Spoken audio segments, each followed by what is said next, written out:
guys, welcome to my channel. My name is ReadingBear and I hope you are ready for some more stories. And today, we'll take a look at some new entitled people content. If you enjoyed my content, please don't forget to subscribe to my channel and post some bear emojis in the comment. And now, let's dive right into the stories. First one is titled, Daycare Dilemma. So my boyfriend and I just bought our first house, 22 female/24 male, and we moved into a cul-de-sac with about 6 houses in it. All my neighbors have been welcoming and kind, including the ones I'm about to vent about. The neighbors directly next door to us run a daycare out of their home. My BF often works from home, as do I, which means putting up with a lot of screaming children outside in the yard. As irritating as that is, we have learned to deal, as children have every right to be outside and play. Where the problems come in, though, is the one older woman who runs it is always inside with multiple children playing in the front and backyards. No supervision. The kids aren't poorly behaved or anything, but our cul-de-sac comes off of a major city road, and kids being kids can get hurt very easily. When there was still snow on the ground, the kids would come and make piles in our yard and play. Usually just popping our head out the door would cause them to scatter, but they were often leaving toys and bikes in our yard for days on end. Not to mention, when one of us drives into the neighborhood, the kids are always riding bikes and big wheels down the driveway and into the street. I always drive in slowly just to be generally cautious, but especially because of the kids, but there have been a number of occasions where a kid has landed right in front of my car with no sense of urgency to get out of the way. Again, kids are kids, and I'm happy kids still get outside to play, but the last thing I want is one of them getting hurt and certainly having my BF or I accidentally being responsible. I always wait for the woman to come outside, but she is nowhere to be found. I looked up her daycare provider license online, and she is only supposed to have a max of 10 children, and only 6 of which can be under school age.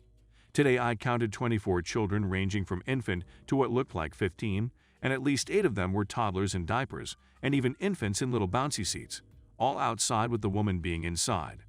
I really do like my neighbors. They are sweet and conversational and always greet us. But I can't deal with this lady's, honestly, negligence at this point. I am worried about her kids and frankly getting irritated with the lack of respect for where their house ends and our yard begins. I promise I'm not a crabby old lady. Also, during pickup and drop-off times, parents sometimes will even go as far as parking in or in front of our driveway or right in front of our house.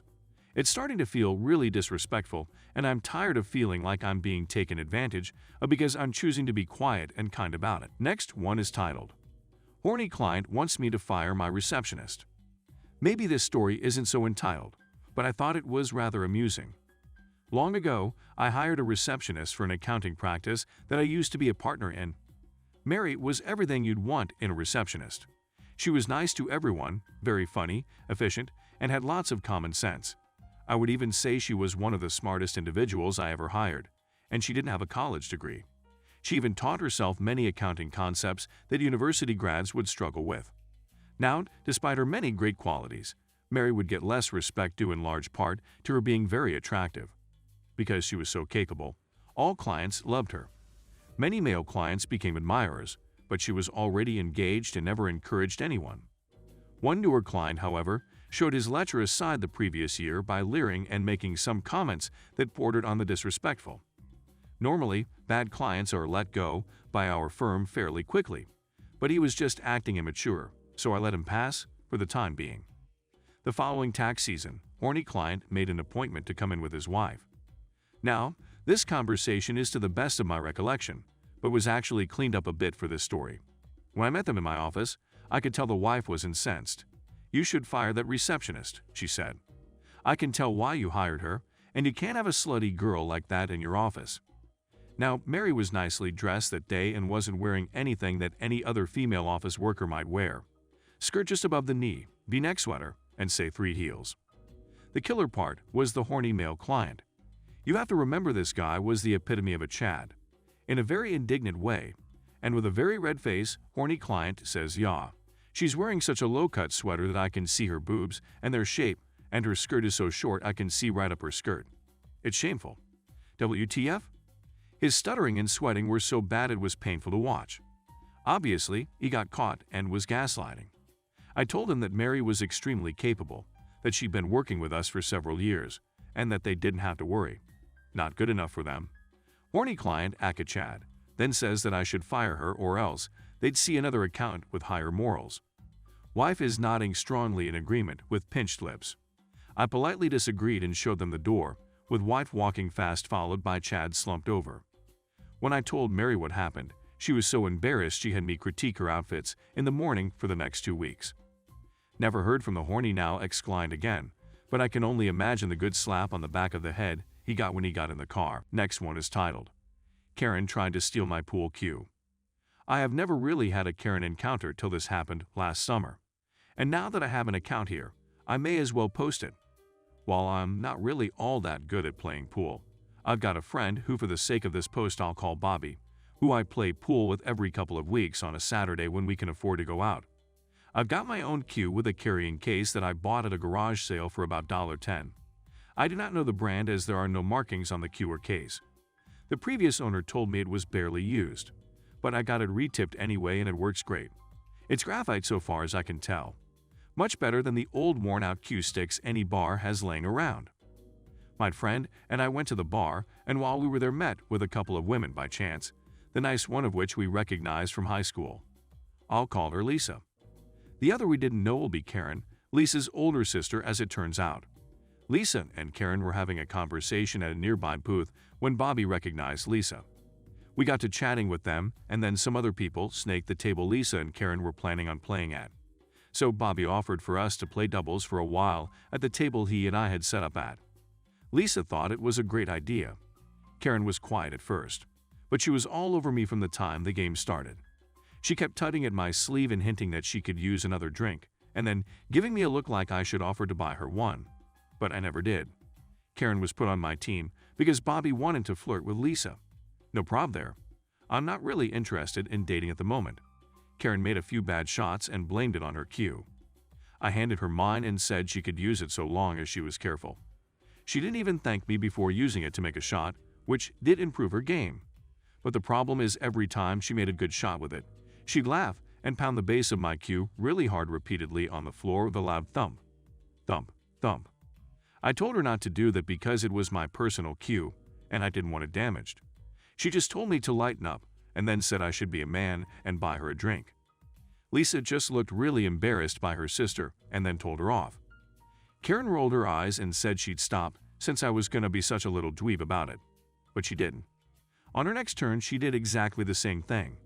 That's when I'd had enough and took the cue back from her and said she wasn't going to use it again if she wouldn't treat it with the respect I asked for. She called me overdramatic and said it was just a cue and that her game would suck without it. I told her tough cookies because I'd sooner lose every game that night than let her use my cue again. Karen huffed every time it was her turn after that, and we ended up switching the teams to where it was me and Bobby vs Lisa and Karen. I had no problem with letting Bobby use my cue because he doesn't own one himself yet. Karen didn't like that I was sharing it with Bobby and called it unfair, then repeatedly whined that she'd never play a decent game without a better cue. But at that point I was tuning her out. Finally, Lisa said enough was enough, and this is why she can't take Karen anywhere. Karen griped that she's the big sister and that Lisa had no right to tell her off. Lisa said that age didn't matter when you're being an entitled jerk. Karen shut up and planted herself at the booth Bobby and I were using and called a waitress over for a beverage. Lisa just told us she was sorry, and we took a break from pool to order dinner. Karen was repeatedly passive-aggressive about the fact that neither Bobby or I were gentlemen because I didn't share my cue anymore and neither of us bought her the expensive cocktail drink she was ordering. Neither Bobby or I were drinking because I don't care for alcohol much and don't drink often. And Bobby doesn't drink if I'm not, even though he's still good to drive after a couple of beers. He's a great friend. Karen demolished a double cheeseburger and a basket of onion rings that she washed down with several cocktails. Bobby and Lisa were still hitting it off though, and Bobby got her number. Karen was completely smashed but seemed to sober up a lot when she got her bill. She actually wanted Lisa to split the cost with her, but Lisa only drank soda and ate a BLT with a side salad. She said she never agreed to split the check with her sister, and they argued briefly over it. Karen paid her bill, and by the time we were leaving, and Bobby offered to drive Lisa and Karen home since they Ubered there. Lisa thanked him repeatedly, and we piled into his car. but I got stuck with Karen in the back seat. She was eerily quiet, so I just focused on looking out the window. We got to Lisa's apartment across town, and when Karen stepped out of the car, it looked like she was in a hurry, and I noticed she was carrying something. I saw my cue was missing and yelled for her to stop and that she'd stolen from me. But she drunk ran into the apartment lobby, and Lisa had to run in after her. I heard Karen yelling from inside. I think she said that I needed to be taught a lesson or something. Lisa came back out with my cue in hand after a few minutes and apologized to me profusely for what happened. She said her sister was only visiting her from out of state and would be gone in a few days, and she wouldn't be allowing her to stay over again for some time because of this incident. I didn't see Karen again after we left, and Bobby apologized to me. Next one is titled, "Get rid of your parking place because I want an easier access to mine." So, this story happened about 2 months ago, and I still can't believe how entitled my neighbor can be sometimes. I live in a small building with 6 apartments in an old street filled with old town houses. My next-door neighbor sold a part of her land next to her house to build this tiny building, so it's the only one in the street. Because of that, it has a bit of an odd configuration with the garages. It's a car elevator with a double-door system. You open the first door to enter with your car, then directly a second door to enter my neighbor's garage, where you can go down to enter the underground parking of the building. This lift is not always working properly, and we had several issues with it, but most of them seem to have been fixed. The other day, I was talking about that with my next-door neighbor because we had another problem in the garage, and then she goes, "Neighbor, this lift is useless. It's never working. We should get rid of it." Me, a bit surprised. "You mean completely replace it by another one?" "Well, it would be expensive. We should try to fix it first." Neighbor, "No, I mean taking it off. No lift at all." Me, confused. "What? But how we will get to the parking underneath without it?" Neighbor, "Well, we won't. That's not a big deal, and it would be so much easier for me to get to my garage." Me, "You realize that there are 5 underground parking places belonging to our neighbors, right? Do you really think they will agree to get rid of the lift and make their parking places completely useless?" Neighbor, "Well, they don't use all the parking places. Some of them are left empty." Me, "Yeah, but that's their problem. It doesn't mean they will never rent or sell it to someone someday." Neighbor, "They can't rent or sell a parking place if the lift is not working perfectly." Me, "Well, it's at least easier than to try to sell a parking place without any car access to it. You really think the others will agree to have a parking who takes half of the building's basement completely useless because you want easier access to your garage? Besides, even if you buy all the parking places to the other owners," she frowned at that idea, she didn't even consider it, and magically managed to have the agreement of the rest of the building's owners to get rid of the car elevator, "you still will have to ask the permission to the city hall. I don't see how they will agree to completely change half of the building and make the basement completely useless, just for your convenience." She looked at me like a toddler who heard, "No, you can't have that." She never considered the fact that maybe the other owners wouldn't be really pleased to get rid of their parking places just for her and for free. Last one is titled, Entitled Neighbor Chronicles, Episode 1. So, I'm new to Reddit, and as someone who doesn't like to gossip in RL, venting online while being anonymous seems very appealing to me right now. So, a bit of backstory. I, 28 female, moved to the suburbs to take care of my niece, 15, and nephew, 13, who has ASD. I never wanted kids, but as the sole living relative they have, I am very happy to be their guardian. In the same neighborhood, think upper middle class with not that much diversity, and where 90% of the people are white Christians, lives another single mom of 3 that I will call entitled neighbor. This is my first interaction with her when I first moved in. Keep in mind this was not even 3 days after we cremated my sister. So, I just got back from grocery shopping with the nibblings when entitled neighbor knocks on the door. I open it, and there she is, with a casserole in her hands, to introduce herself.